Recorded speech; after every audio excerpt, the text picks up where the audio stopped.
It's a death-defying act. In the next moments, I will do this water tank, full with 800 liters of water. Above it is going to come this metal top.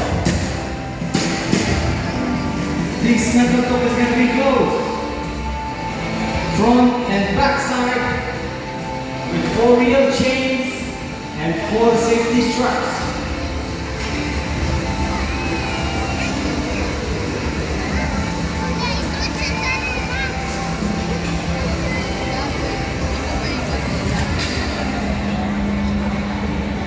Leaving me no way to escape. On my hands will come these real police handcuffs, and on my body is going to come a real chain closed with real lockers. I will try to escape from all of them in less than 2 minutes, live right here in front of you, with just a hairpin. With this small hairpin, because the entire time during the act, the keys of the lockers and of the handcuffs will be right here in front of your eyes. To make it a little bit more difficult, first I'm going to have to find hairpin inside the water tank.